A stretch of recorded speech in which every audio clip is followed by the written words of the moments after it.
Remonter le temps, c'est sans doute l'impression qu'ont eu Rennais et Guingampais ce samedi 3 mai. En effet, 5 ans presque jour pour jour, après une première finale de Coupe de France 100% bretonne, on prend les mêmes et on recommence pour cette édition 2014.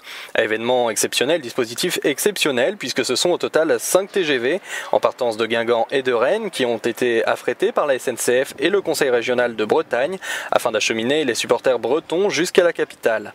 À Rennes, la gare s'était parée de rouge et de noir pour l'occasion, les deux couleurs du stade rennais. Et c'est à 14h25 que le dernier TGV en partance de Rennes a pris la direction de Paris, quelques instants seulement après le passage animé du train guingampais. Ce départ s'est fait dans une ambiance calme et familiale, mais non sans une certaine excitation.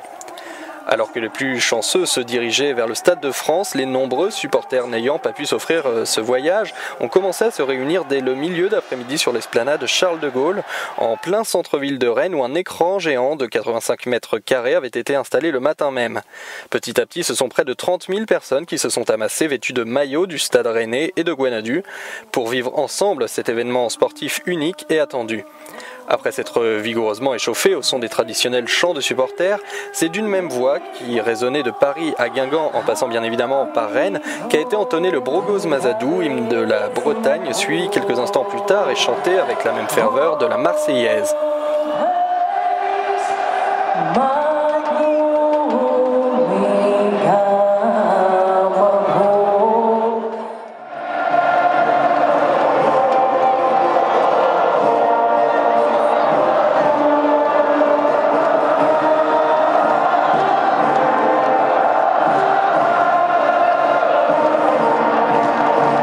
C'est ensuite sous les regards extrêmement attentifs des 30 000 Rennais et quelques Guingampais présents qu'a commencé ce match. La tension était bien évidemment palpable. Personne n'avait envie de revivre la défaite de 2009 qui reste en travers de la gorge des Rennais et tout le monde avait à cœur de prendre une revanche bien méritée sur les voisins costarmoricains. Mais malheureusement, à la 37e minute, Guingamp ouvre le score par le biais de Martins Pereira qui glisse le ballon dans la lucarne rennaise. Les démons de 2009 ressurgissent et à Rennes, les sifflets fusent.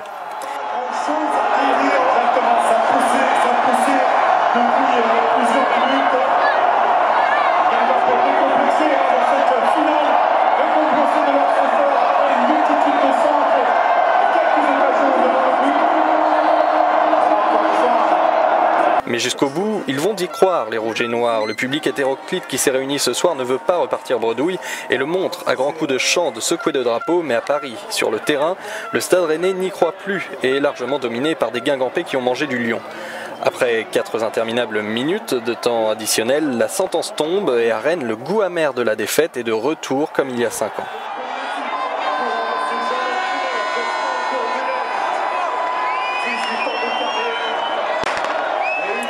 Si bon nombre de supporters ont déserté l'esplanade quelques instants seulement après le coup de sifflet final, retournant le visage fermé à la maison, un groupe de quelques milliers de personnes est resté de manière remarquée dans le centre-ville, se dirigeant pour bon nombre dans les bars du centre historique. Quelques heures avec les forces de l'ordre présentes en très grand nombre dans les rues ont d'ailleurs été à signaler, se concluant notamment par 6 interpellations, tandis que les services techniques de la ville redonnaient à l'esplanade Charles de Gaulle sa propreté initiale.